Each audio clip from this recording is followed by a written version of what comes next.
کہ یہ سوال بھی شامل میری دعاؤں.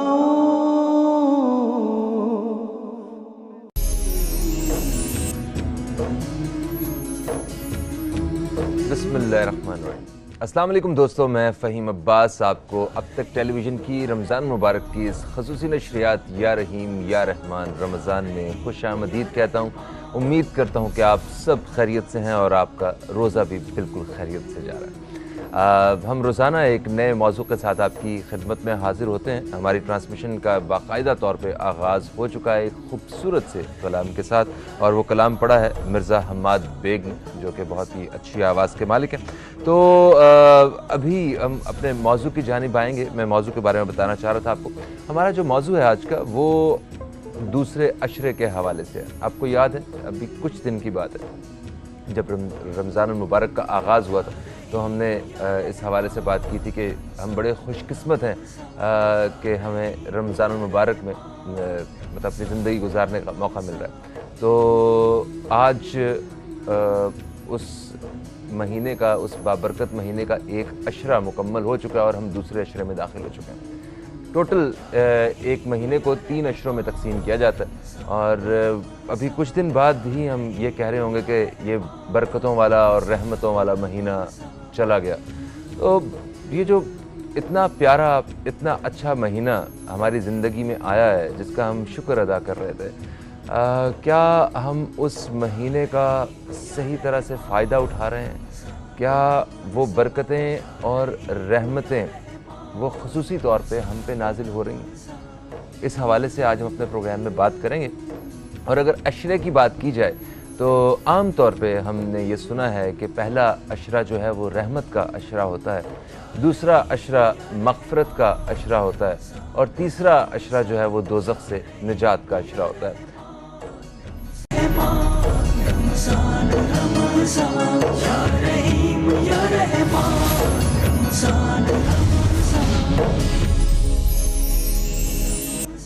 ایک وقفے کے بعد آپ کو پھر سے خوش آمدید کہتا ہوں رمضان المبارک کی اس خصوصی نشریات میں، جس میں آج ہم بات کر رہے ہیں دوسرے عشرے کے حوالے سے.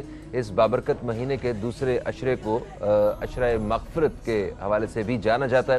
تو آج اس حوالے سے اپنے مہمانوں سے بات کرتے ہیں. میں سب سے پہلے تعارف کرواؤں گا اپنے مہمان کا، جو کہ اسلامک اسکالر ہیں اور اکثر ہمارے پروگرامز میں وہ شرکت کرتے رہتے ہیں مختلف موضوعات پہ روشنی ڈالنے کے لیے. تو میرے ساتھ ہیں جناب مولانا محمد حسین رئیسی صاحب. آپ کو خوش آمدید. السلام علیکم، کیسے ہیں آپ؟ وعلیکم السلام ورحمۃ اللہ. بہت شکریہ، جزاک اللہ. ماشاء اللہ. اور میرے ساتھ جو دوسری مہمان شخصیت ہیں، آپ ایک بہت قابل عالمہ ہیں، ڈاکٹر پروفیسر ناہید ابرار صاحبہ. آپ کو خوش آمدید. السلام علیکم، کیسی ہیں آپ؟ وعلیکم السلام، ٹھیک ہوں فہیم. ماشاء اللہ ماشاء اللہ. اچھا، اگر ڈاکٹر صاحبہ آپ کی اجازت ہو تو میں حضرت سے شروع کروں. بالکل ٹھیک ہے سر. دوسرا عشرہ مغفرت، مطلب دوسرا عشرہ رمضان کا، اس کو عشرہ مغفرت بھی کہا جاتا ہے. اس کی کیا حقیقت کیا ہے؟ ذرا اس حوالے سے روشنی ڈالیے گا. اور کیا واقعی دوسرا عشرہ جب شروع ہوتا ہے تو کچھ الگ قسم کی رحمتیں اور برکتیں نازل ہونا شروع ہو جاتی ہیں، مغفرت آسان ہو جاتی ہے زیادہ؟ پلیز. اعوذ باللہ من الشیطان الرجیم. بسم اللہ الرحمن الرحیم. وبہ نستعین انہ خیر ناصر و معین. رسول خدا نے ایک عظیم خطبہ ارشاد فرمایا ماہ رمضان کی آمد سے پہلے. اس کے اندر جو پہلا جملہ ہے وہ یہ ہے: یا ایھا الناس قد اقبل الیکم شہر اللہ بالبرکۃ والرحمۃ والمغفرہ. اے لوگوں، تمہاری طرف اللہ کا مہینہ آ رہا ہے. یعنی اس کی عظمت کی وجہ سے اس کو اللہ کی طرف نسبت دیتے ہیں. یہ اللہ کا مہینہ ہے. وہ جو مہینہ جو آ رہا ہے وہ اپنے ساتھ برکتیں لے کے آ رہا ہے، رحمتیں لے کے آ رہا ہے، مغفرت لے کے آ رہا ہے. اور پھر یہ طولانی جو ہے وہ میں اگر اجازت ہو چند جملے براز کر لوں. بسم اللہ. آگے ارشاد فرماتے ہیں: ہوا شہر قد دعیتم فیہ الی ضیافۃ اللہ. یہ ایک ایسا مہینہ ہے جس میں اللہ نے تمہیں اپنا مہمان بنایا ہے. اللہ ہمارا میزبان ہے اور ہم اس کے مہمان ہیں. اور پھر آپ مہمان اور میزبان کے آداب کو ذہن میں رکھنے کے بعد ایک عارف کا جملہ یاد آتا ہے کہ افطاری کے بارے میں انہوں نے کہا کہ افطاری ایسے ہی نہ کرے، بلکہ اس نے 10 آداب لکھے ہیں. 10 میں سے ایک ادب جو میں یہاں بیان کرنا چاہوں وہ یہ ہے کہ ایک ادب یہ ہے کہ فوراً افطاری نہ کرے بلکہ ناز کرے، کیونکہ آپ مہمان ہو، اور اس طریقے سے ناز کرے کہ آپ کھجور کو ہاتھ میں لے لے، منہ کے نزدیک لے جائے، کہتے پروردگار اس وقت تک افطار نہیں کروں گا جب تک میرے گناہ معاف نہ ہو، اور اس کے بعد اسی طریقے سے جب تک یہ میری مشکل حل نہ ہو، کیونکہ دعائیں قبول ہوتی ہیں، آپ اللہ کے مہمان ہیں۔ سبحان اللہ۔ اور مہمانی کے اصول یہ ہے کہ میزبان مہمان کی پسند کا خیال رکھتا ہے، تو جو ہم طلب کریں گے اللہ تبارک و تعالیٰ اس کو عطا فرمائے گا۔ اچھا، دوسرا یہ ہے کہ دعوت عام طور پر ایک ٹائم کی ہوتی ہے، یہ کریم کی دعوت ہے جو پورے مہینے کے لیے، اور دسترخوان کے اندر جب ہے ہر انسان جو میزبان جو ہے اپنی حیثیت کے مطابق وہاں پہ چیزیں رکھتا ہے، یا پروردگار کا دسترخوان ہے، اس دسترخوان کے اوپر کیا ہے وہی چیزیں ہیں جو اب ذکر ہوا، اس دسترخوان کے اوپر برکت ہے، اس دسترخوان کے اوپر رحمت ہے، اس دسترخوان کے اوپر جو ہے وہ مغفرت ہے، اور اس دسترخوان کے اوپر قرآن ہے، اس دسترخوان کے اندر شب قدر جیسی راتیں اس کے اوپر موجود ہیں۔ سبحان اللہ، سبحان اللہ۔ اور یہ آپ کے سامنے عرض کر لوں کہ یہ ہم اپنی طرف سے کہتے ہیں کہ 10 دن کے بعد جو ہے 2 عشرہ مغفرت ہے نا، یہ ہر لمحہ مغفرت کا مہینہ، ہر لمحہ مغفرت کا لمحہ ہے، دن بھی ہو رات بھی ہو، آپ اسی سے اندازہ لگائیں۔ اسی خطبے کے اندر ارشاد فرماتے ہیں انفاسکم فیہ تسبیح ونومکم فیہ عبادہ، اس ماہ کے اندر جو تم سانس لیتے ہو، اس سانس لینے کا ثواب ایک تسبیح کے برابر ہے، سبحان اللہ۔ وَنَوْمُكُمْ فِيهِ عِبَادَةٌ، اس ماہ کے اندر اگر تھک کے سو جائے تو تمہارا سو جانا یہ نیند بھی عبادت ہے۔ سبحان اللہ، سبحان اللہ۔ پھر فرمایا وَأَبْوَابُ الْجِنَانِ فِيهِ مُفَتَّحَةٌ، اس پورے ماہ کے لیے اللہ جنت کے تمام دروازے کھول دیتا ہے، اللہ سے دعا کرے کہ یہ دروازہ تمہارے لیے بند نہ ہو جائے۔ وَأَبْوَابُ النِّيرَانِ فِيهِ مُغَلَّقَةٌ، اور جہنم کے تمام دروازے بند کر دیے جاتے ہیں، تم دعا کرو کہ کسی گناہ کی وجہ سے دروازے جہنم کے دروازے تمہارے کھل نہ جائے۔ اتنا بڑا مہینہ ہے، اتنا بڑا مہینہ ہے، اللہ کے رسول نے ارشاد فرمایا اس ماہ کے اندر کسی ایک انسان کو کھانا کھلانا، ایک افطاری کا انتظام کرنا، عتق رقبہ، ایک غلام آزاد کرنے کا ثواب، وہ گناہ گزشتہ کا جو ہے کفارہ بن جاتا ہے، ایک کھانا کھلانے کا ثواب۔ وقیلہ یا رسول اللہ، ایک کھڑے ہو گئے اور کہا ہے یا رسول اللہ ہر ایک کے پاس اتنی استطاعت نہیں ہے کہ وہ کھانا کھلا سکے، تو آپ نے ارشاد فرمایا وَلَوْ بِالشَّقِّ التَّمْرَةِ، اگر کھجور کا ایک حصہ بھی دے دے تب بھی غلام آزاد کرنے کا ثواب، گزشتہ گناہوں کا کفارہ۔ وَشُرْبَةٍ مِّنَ الْمَاءِ، یہاں تک کسی کو ایک گلاس پانی بھی پلائیں تب بھی غلام آزاد کرنے کا ثواب اسے اللہ تبارک و تعالیٰ عطا فرماتا ہے۔ پھر ایک جملہ اور عرض کر کے میں موضوع کی طرف آؤں گا۔ پھر فرمایا کہ اس ماہ کے اندر ایک جو ہے وہ قرآن کی ایک آیت کی تلاوت باقی مہینوں کے پورا قرآن، ختم قرآن کا ثواب ایک آیت کے برابر اللہ تبارک و تعالیٰ عطا فرماتا ہے، ختم قرآن کا ثواب اللہ عطا فرماتا ہے، اور مستحب نماز پڑھنے کا ثواب واجب کے برابر، اور واجب کا ثواب 70 گنا اس ماہ کے اندر جو ہے وہ اضافہ ہو جاتا ہے۔ مغفرت کا مہینہ ہر لمحہ ہے، ہر وقت جو ہے انسان کو اللہ سے مغفرت طلب کرنی چاہیے، اور مغفرت کا معنی بھی میں آپ کے سامنے کر لوں، ایک ہے عفو معافی، ایک مغفرت، ان دونوں میں فرق ہے۔ مثال کے طور پر ایک شخص ایسا ہوتا ہے کہ وہ مقدمہ دائر ہو جاتا ہے، سزا ثابت ہو جاتی ہے مگر سزا معاف ہو جاتی ہے، اس کو کہتے ہیں عفو کرنا، معافی ہونا۔ لیکن اس مہینے کو یا اس عشرے کو، اس مہینے کو معافی کا مہینہ نہیں کہا گیا ہے، مغفرت کا مہینہ کہا گیا ہے۔ مغفرت عفو سے جو ہے بہت عظیم ہے۔ مغفرت کا مطلب یہ ہے کہ اس طریقے سے معاف ہو جائے کہ مقدمہ دائر ہی نہ ہو، کرام الکاتبین وہاں گواہی نہ دے، نامہ اعمال کے اندر اس کا کوئی ذکر ہی نہ ہو، یعنی اس گناہ کا کوئی تذکرہ ہی نہیں ہے، ایسا ہے جیسا کہ اس نے کوئی گناہ کیا ہی نہیں۔ سبحان اللہ، سبحان اللہ، کیا قدرت ہے ہمارے رب کی۔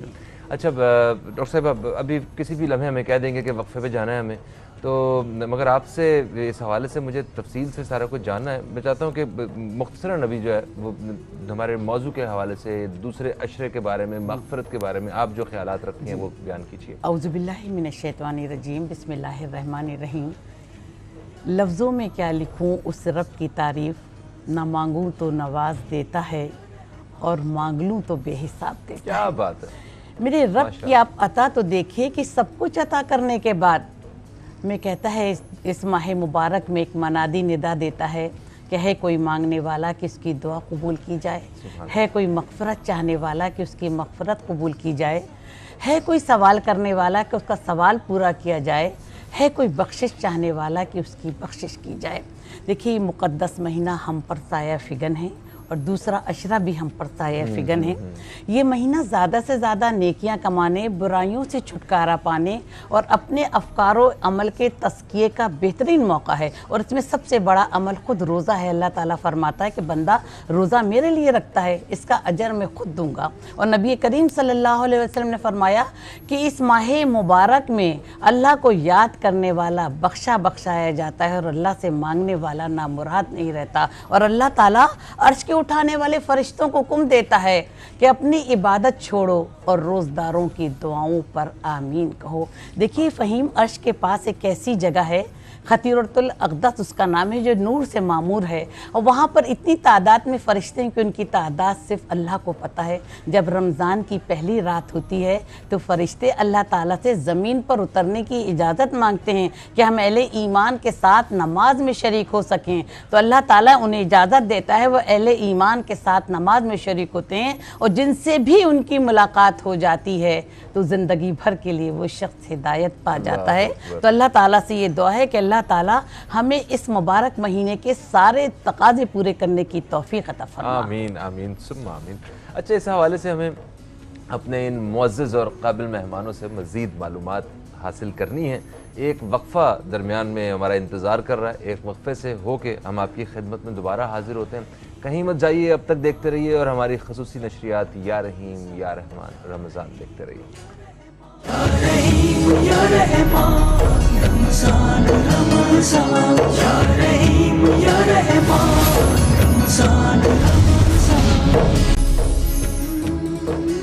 ایک وقفے کے بعد آپ کو پھر سے خوش آمدید۔ آپ دیکھ رہے ہیں اب تک ٹیلی ویژن پہ رمضان المبارک کی خصوصی نشریات یا رحیم یا رحمان رمضان، اور میں ہوں فہیم عباس۔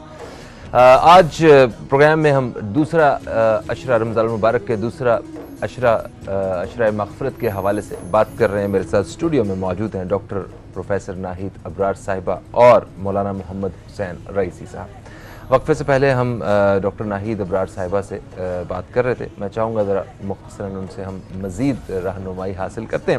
اچھا ڈاکٹر صاحبہ، جس طرح حضرت فرما رہے تھے وقت سے پہلے کہ یہ مہینہ، ہر ایک پورا مہینہ کیا، کوئی عشرہ کیا، اس میں ہر لمحہ ہی مغفرت کا ہے، ہر لمحہ رحمت کا ہے، ہر لمحہ جو ہے وہ دوزخ سے نجات کا ہے، اور مطلب یہاں پہ ہر چیز عبادت ہے۔ جس طرح ایک اچھائی کی، ایک نیکی کی، ایک عبادت کی جو اس کا اجر ہے، جو اس کا ثواب ہے، وہ بہت زیادہ ہے، کیا اسی طرح ایک نافرمانی اور گناہ یا کوئی اس چیز کے بارے میں بھی کوئی الگ احکامات ہیں، یا وہ روٹین والا یہ حساب ہے؟ دیکھیے، رمضان المبارک کا مقدس مہینہ ہم پر صاحب نا آسمان سے نور کی برسات ہوتی ہے، آسمانوں کے دروازے کھلتے کہ ہے کوئی مانگنے والا۔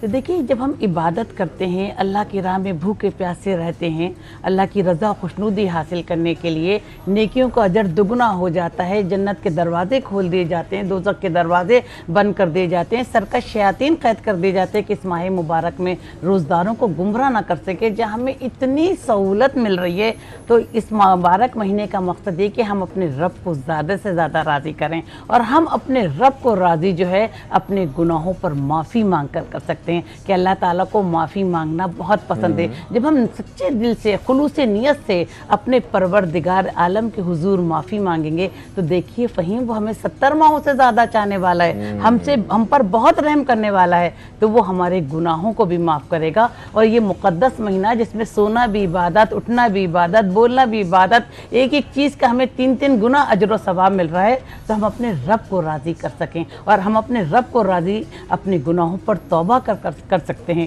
ہم اپنے گناہوں پر معافی مانگ کر اپنے رب کو راضی کر سکتے ہیں۔ تو اس کے لیے نیت کا اچھا ہونا ضروری ہے، اس لیے اعمال کا اچھا ہونا ضروری ہے۔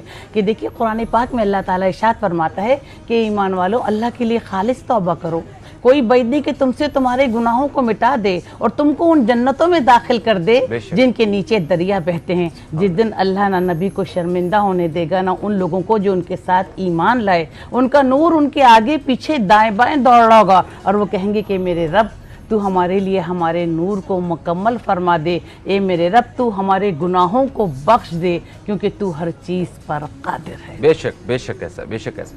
اچھا علامہ صاحب، عموماً ایسا ہم گنہگار لوگ جو ہیں وہ یہ سمجھتے ہیں کہ ٹھیک ہے ابھی تو زندگی پڑی ہے، معافی مانگ ہی لیں گے، اور بڑھاپے میں تو سب ہی جائے نماز پہ آ ہی جاتے ہیں، تو ذرا مغفرت کے حوالے سے جو تصور ہے ہمارا، معافی کے حوالے سے، توبہ کے حوالے سے، اس پہ تھوڑی سی روشنی ڈالیے گا کہ یہ ہے کیا؟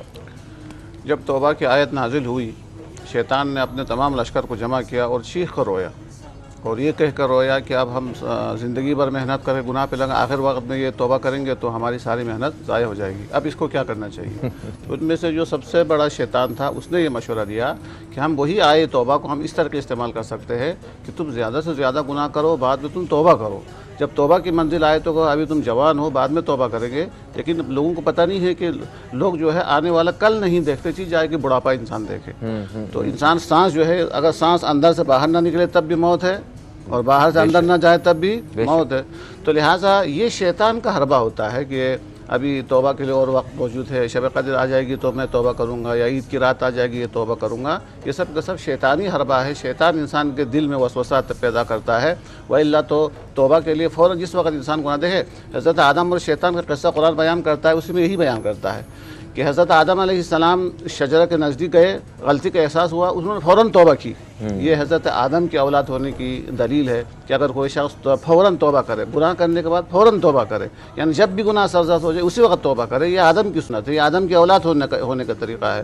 اور یہ شیطان کا طریقہ ہے کہ پہلے ایک غلطی کرتا ہے، پھر اس کے بعد دوسری غلطی کرتا ہے، پھر تیسری غلطی کرتا ہے، تو یہ شیطان کا طریقہ ہوتا ہے کہ ایک گناہ کے بعد دوسرا گناہ کرنے کا انتظار کرنا، یہ شیطان کا طریقہ ہے، اور آدم کا طریقہ یہ ہے کہ فوراً جھک جائیں اور کہہ دے کہ ربنا ظلمنا انفسنا وَإِن لَّمْ تَغْفِرْ لَنَا وَتَرْحَمْنَا لَنَكُونَنَّ مِنَ الْخَاسِرِينَ۔ اجازت سے میں دو جملے اسی کے حوالے سے بتاؤں، ایک تو یہ ہے کہ ابن مبارک کے حوالے سے مشہور ہے کہ ان سے پوچھا گیا کہ رحمان و رحیم کا معنی کیا ہے، ایک رحمان و رحیم آپ کا موضوع ہے، تو انہوں نے رحمان کا معنی شروع کر دیا کہ رحمان وہ ہے جو بے حساب دے دے، مانگے بغیر دے دے، تسلسل کے ساتھ دے دے، بہت لمبا کر دیا، اور اس کے بعد پھر وہ سائل نے سوال کر یہ سب کا سب رحمان کا معنی ہے تو پھر رحیم کا کیا معنی ہے، تو ان کا رحیم کا معنی یہ ہے کہ ہمیشہ شکایت کرتا رہتا ہے کہ یہ مجھ سے مانگتا کیوں نہیں ہے۔ اللہ اکبر، سبحان اللہ۔ آخری جملہ جو توبہ کے حوالے سے وہ یہ ہے کہ اللہ تبارک و تعالیٰ نے جہاں توبے کا حکم دیا ہے وہاں یہ نہیں فرمایا ہے کہ تم توبہ کرو میں تمہاری توبہ کو قبول کروں گا، یہاں تو یہ اعلان ہوا ہے ان اللہ یحب التوابین، اب توبہ کرنے کے لیے آؤ گے تو خدا تم سے محبت کرنا شروع کر دے گا،